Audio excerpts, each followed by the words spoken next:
Word on the street. FisMaz Show. What's the word on the street? Like who got the beats that be killing the game? Who's up on the screen? Who playing who? What's the score on the sheet? Fiso the Prince got him taking the seat. Got the legends giving us the 411. Fiso Maz from the 031. No hating sports and entertainment when we got it on and we the only ones. And after all that action, never how we dripping high fashion. Drippy on some rich municipal stylists and soak up with passion. If it's giving us less, then we never settle. Make sure you pull up and bring all your medals. Sit back and relax, let's go. It's FisMaz bringing you the FisMaz Show. It's the FisMaz Show. It's the FisMaz Show. It's the FisMaz Show. It's the FisMaz Show.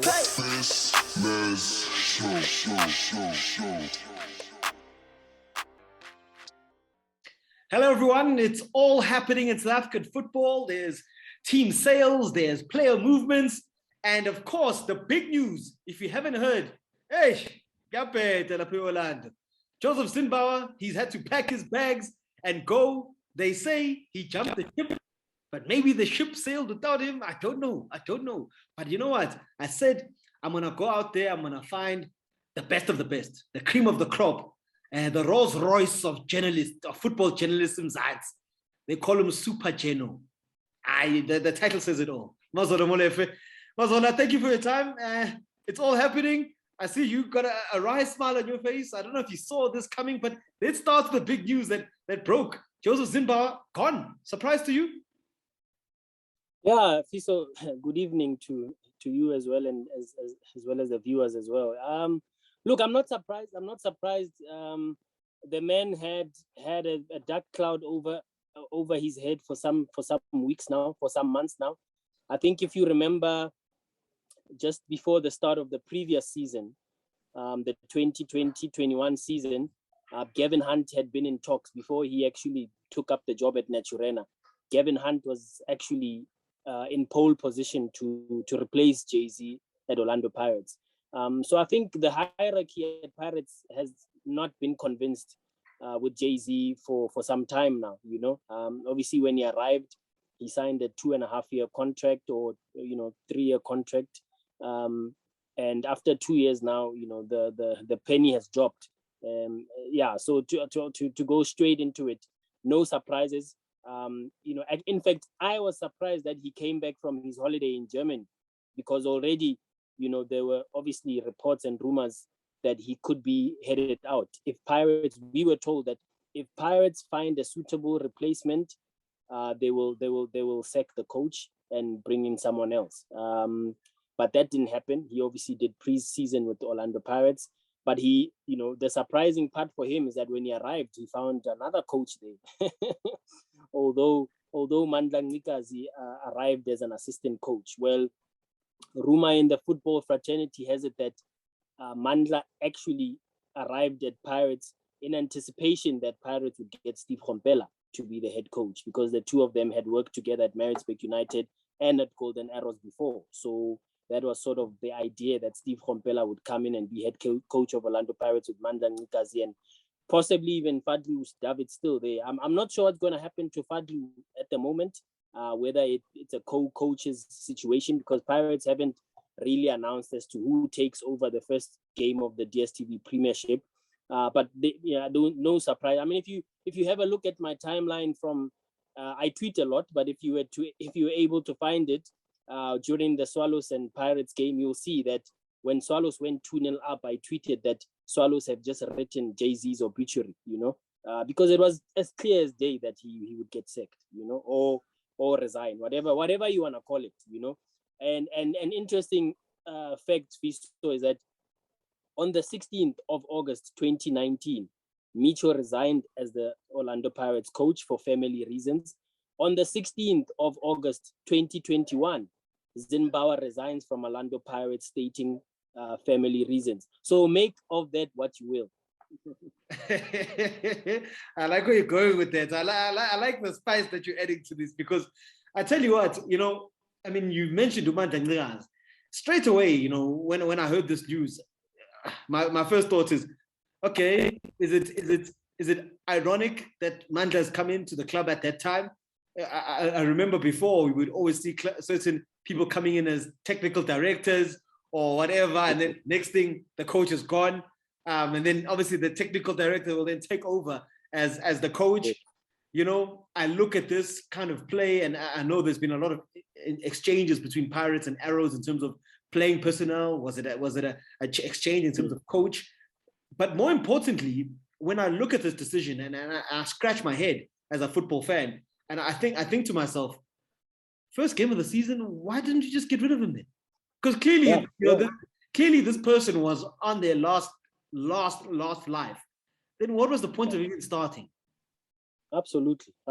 That's why, if you rewind to how I started this conversation, is that you asked me if I'm surprised that he's leaving.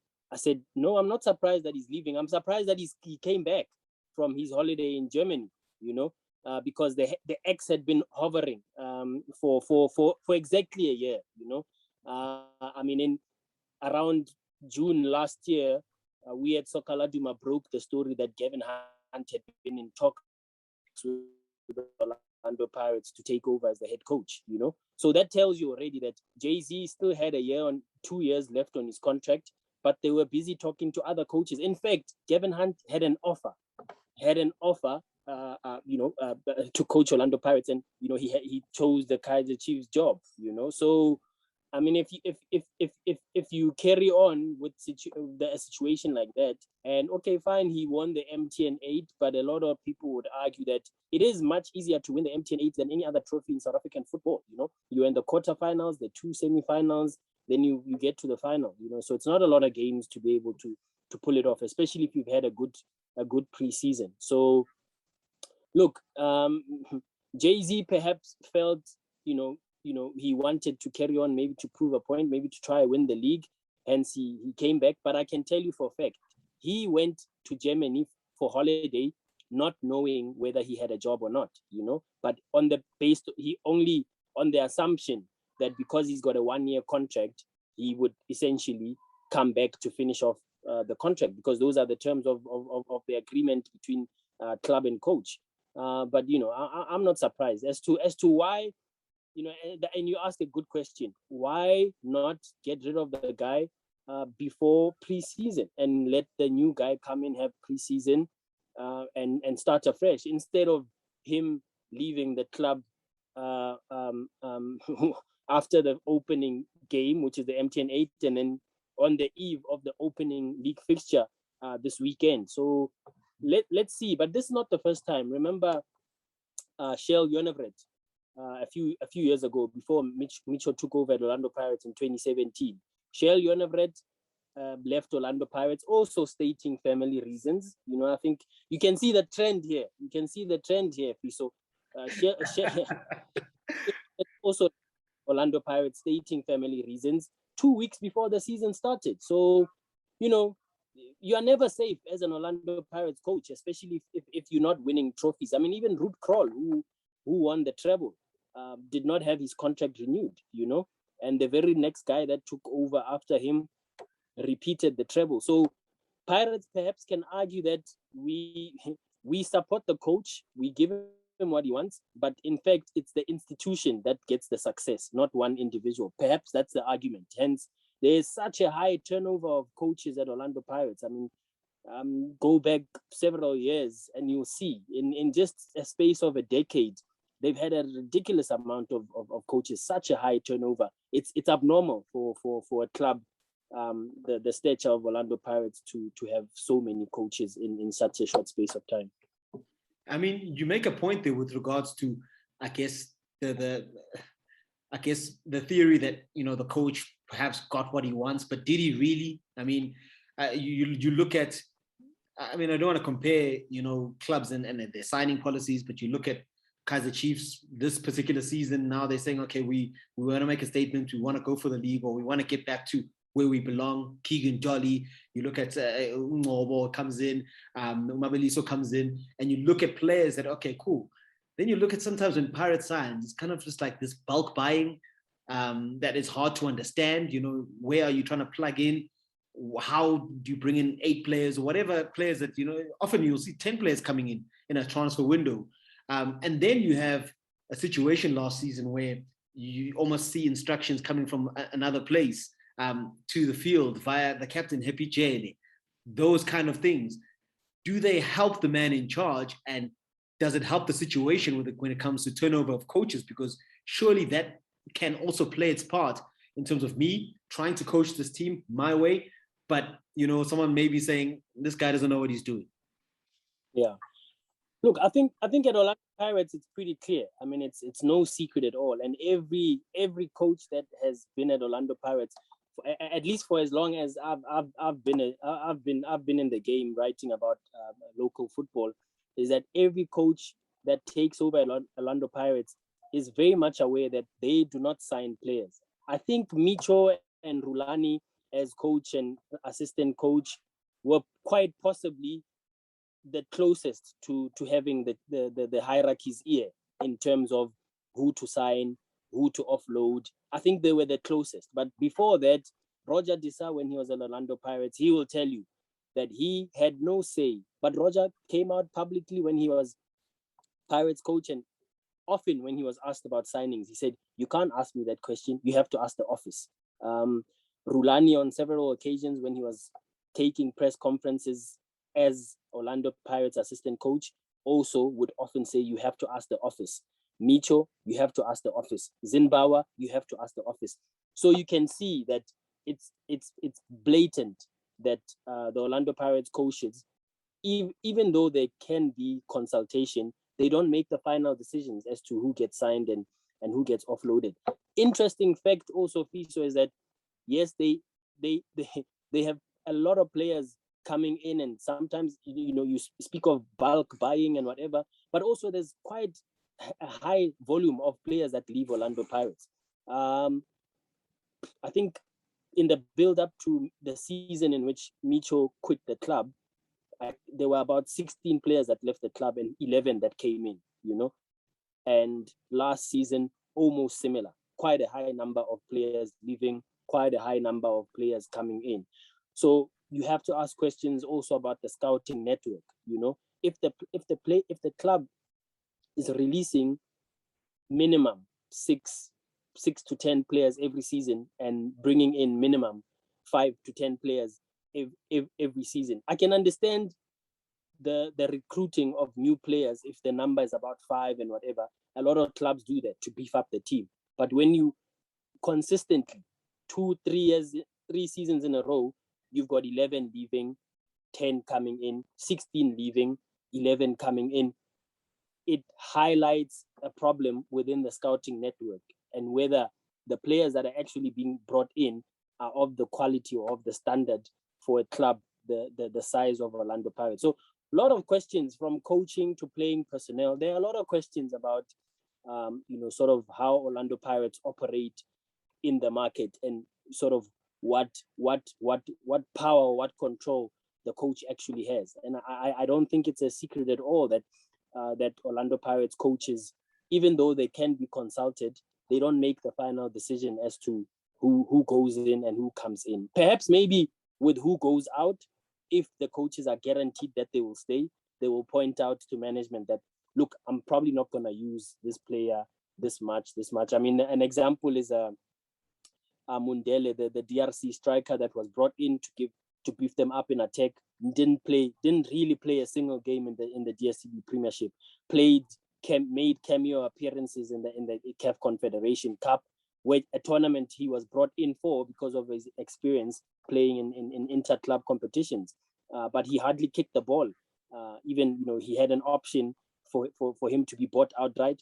That was obviously not exercised. But the coach had a lot to do with that decision, because even though it was not necessarily his decision to bring him in because he had no idea who he was, ultimately it was his decision that the player was let go, because in the coach's eyes, he just wasn't good enough. So, we could sit here all day debating. It's actually quite a very good topic to actually delve in, have a podcast or have a conversation, write articles about the scouting network at Orlando Pirates, the coaches' involvement, and how much of a say and a control they have in setting up their store. And as I said, and I'll repeat it again, I think Micho and Rulani were the closest to anything close to being able to have the hierarchy's ear in terms of outgoings and incomings.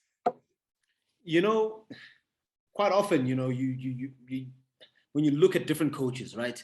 When you think of Pitso Mosimane, when you think of Clive Barker, when you think of whichever coach you want to list in South African football, international football, coaches have their styles, right? When you think of Gavin Hunt, you know that you kind of know the type of player Gavin Hunt likes. You know, you kind of know the style of football Gavin will play. You know, so surely, you know, when it comes to the buying and the coming and going of players, that has to match the style of coach that we're going to bring in first and foremost.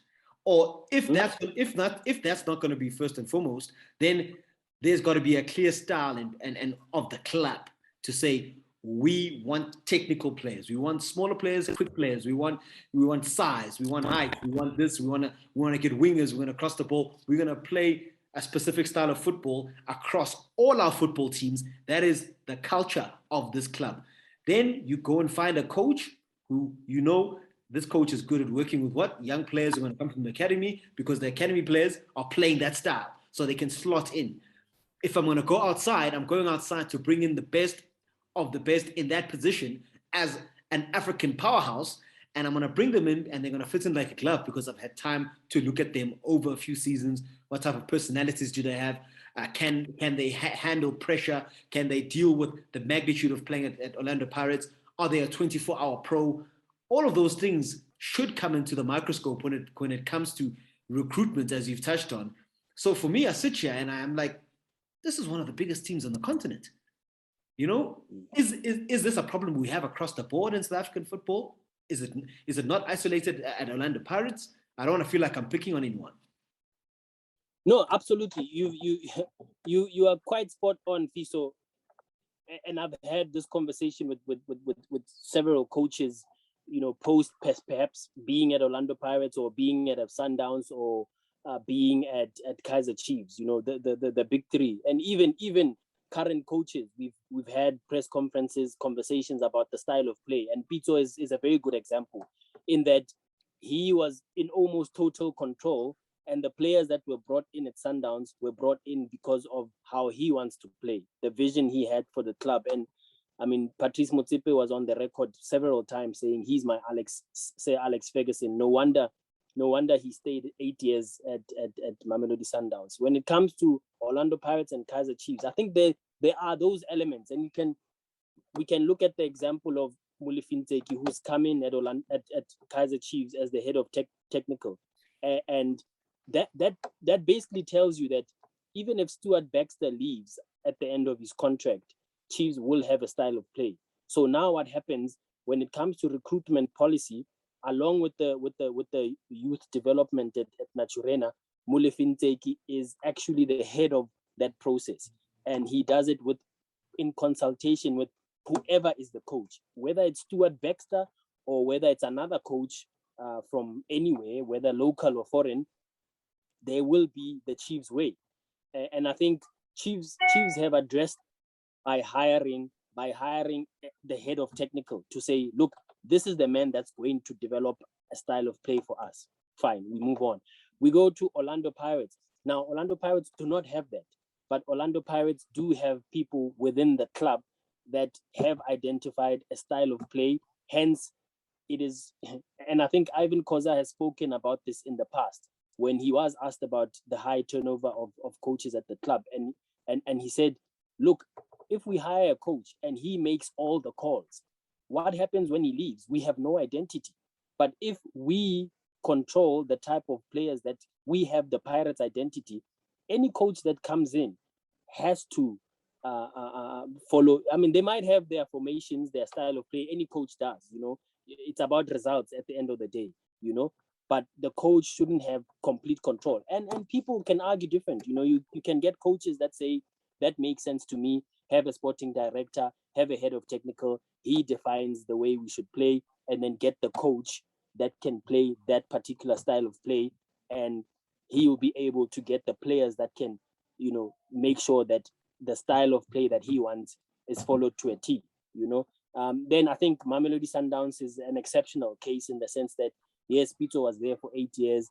Then whoever takes over is Mangoba, who also has been there 7 years. Rulani knows the club in and out as well, even though he went to Pirates for a few years.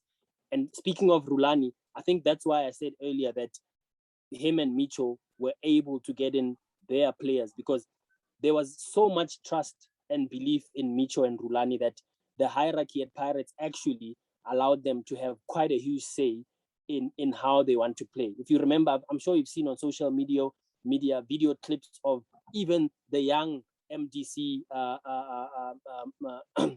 team at Orlando Pirates that you could see you had a coach that was coaching the reserve side, but also aligned with the senior team, and you could see from the reserve side they were playing the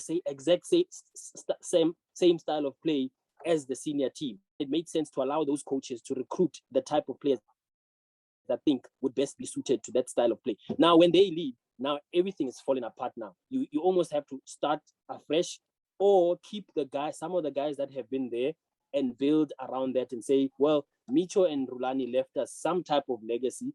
Let's build from that, and whoever comes in must adapt to that philosophy. So whether Zinnbauer did that, the jury is out, because a lot of people felt like the football during his tenure was boring, wasn't expensive enough. Some of the players were stifled in terms of creativity and being able to express themselves. He hardly ever played with a striker. But there's also a question, did Pirates actually have a striker that he could rely on for goals? So many questions. That's why I'm saying this particular topic on its own, I think, deserves a whole, podcast on its own, or just a different conversation on its own to focus about whether South African clubs have an identity, a style of play, and whether that's beneficial to the head coach, or whether it's crippling the head coach and already putting him on the back foot as soon as he takes over. Must be very careful about suggesting topics, because I might rope you in again, because like you're saying, it is such an interesting one, and it's one we could probably talk about all night, because again, you made a great point with regards to if the coach goes and he's brought in all these players, what happens? So I guess you can make a call, for either way, really, but I think common ground is identity, and potentially, all teams kind of having a way that they want to operate. And if they choose to be the ones to recruit the players themselves, I can also understand where they're coming from, because it's also not cheap, to acquire players and acquire the very best players. But anyway, I think before I let you go, I mean, that this was supposed to be the big story for me until Zinnbauer and Pirates decided to come in and flip the script. Yeah. But Royal AM, Bloemfontein Celtic, Mkhize. Please unpack this. Please, I mean, I had an episode a while back. I had Tulakhanyo, I had Tiani from Far Post, and I had Benzi Ngobo from down in KZN, and we spoke about this whole issue around Royal AM, the playoffs, the drama around it. Now found guilty. First, take me through that, and then after being found guilty, they've just decided, okay, well, fine, we'll just go and buy a team.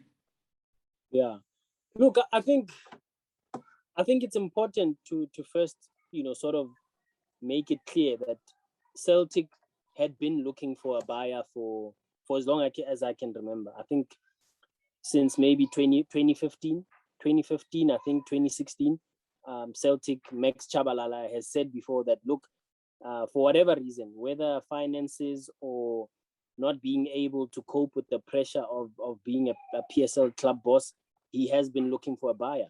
But he has been wanting a buyer that can keep the team in Bloemfontein. But that's not been possible. I mean, Tim Sukazi, before he bought Highlands Park, he had been in talks with Max Chabalala, and the deal was close. We know, in Cape Town, the owners of Ajax Cape Town, now Cape Town Spurs, had been in talks. But that when that didn't happen, Max had to look elsewhere, because he couldn't. He tried to his best, the best of his ability, to actually have someone buy the team and keep it in the Free State. But now the situation was getting dire. Players were not getting paid. Debts were being attached to the PSL grant, which is just over 2 million a month. And that means that money was not coming to the club, it was going to debt. So if you have something at your disposal that's an asset, why not get rid of it to actually be able to pay those debts and say, look, I tried, I can't. I think it's better to have that. And I've come to this conclusion having had lots of conversations with different club bosses on and off the record about the difficulty of running a football club. And I just think Max really had no choice, or the PSL executive committee had no choice, because they were facing potential embarrassment, because it could have gotten to a point where Celtic cannot afford to actually honor a fixture. And they have to, in the middle of the season, cut it to a 15-league team. And I mean, just imagine how embarrassing that is for the brand that is DSTV Premiership and the football fraternity as a whole. So I think the part that hurts is the fact that Royal AM are the ones that are buying the status after everything that they've done, taking the PSL to every court in the land, absconding fixtures, embarrassing the broadcasters. That is the sad part. After everything that they've done, basically embarrassing the whole league, and making it look like a joke, effectively. That is the sad part for me. But I think we must be resigned to the fact that because of how the rules are, how the NSL handbook is, there are loopholes. We should be resigned to the fact that we will have new entrants almost every season, whether buying the lower division Glad Africa Championship status or buying the DSTV Premiership status. This will keep happening unless the PSL executive decides to come with strict measures as to curb the high influx of those coming in, and also the high influx of those who come in and buy a status, and then 6 months later or a year later they dispose of it because they simply cannot afford the upkeep. They cannot stay afloat, as we've seen with TTM and all their shenanigans. So that, for me, that's the sad part. And now having to uproot a club with such a rich history like Celtic, and now taking it to Durban and renaming it Royal AM. I mean, it's an absolute joke if you ask me. But for the PSL executive committee, I think you are damned if you don't, and you are damned if you do. In the sense that if they don't approve the sale, they risk having a 15-league team. I think for me, that's even more embarrassing, Fiso, for the league, for the broadcasters, and everyone associated with the PSL. Damned if you do, because there will be an uproar, in Bloemfontein, because you've destroyed a club with such rich history. Bidvest Wits last season, a club that was just one year from reaching 100, and that club just poof, it just met its demise within a blink of an eye. So I think it's a very difficult situation for the league. However, they do have the power to change the constitution. They do have the power to amend their constitution to stop any of this from happening. Because if I'm buying your club, Fiso, and I'm showing you all the paperwork that is required, and I'm saying I'm good for it, I've got the money, I'm in the black, and you try to do a vetting process and you see the money is there, the accounts check out, I've got a Molefe family trust, everything checks out. How are you going to know that 6 months down the line I'm going to be broke and have to dispose of the status? So it's very difficult, but I do think the EXCO has the power, and obviously the board of governors, the member clubs, they do have the power to bring about stringent measures to make sure this does not happen season in, season out. But having said that, it's very difficult. I have sympathy for the PSL EXCO to have to make the decision, but I don't like it one bit, but I see why they've done it. And I look at it from a Bloemfontein Celtic fan point of view. We can sit here and we can understand where Max Shabalala comes from, and I guess like you were saying, you've been privy to some conversations with owners, and there's a lot of money that it takes a lot of money to run a football club, especially at the highest level. But no doubt, regardless of what we say, there will still be people who will not want to see Max Shabalala anytime soon, especially those maybe in Bloemfontein. No, I hope he doesn't. I'm one of them, because I'm from the Free State, and essentially now my home province has no top flight club, because Free State Stars were relegated 3 seasons ago, and they're trying to come back, but they've not been able to pull it off. Now the one club that I was looking to represent my province has been sold, and it's going to Durban, and it will become Royal AM. So I'm absolutely furious from a Free State province homeboy, and just in general as a football fan before I'm even a journalist. But having said that, like it's tough. It's tough. Yeah, it's a very difficult one. I also think of the players who, I mean, I saw a tweet from Robert Morale earlier. He's like, some of these players just got notified now that, look, you got to head to Durban. Oh, look, I like Durban. Durban's my hometown. So, but that's tough, man. Right. Yeah, this is not right. I mean, you as a KZN boy, you'd love nothing more than to have more KZN teams participating in the top flight. Absolutely. I get that, Same here.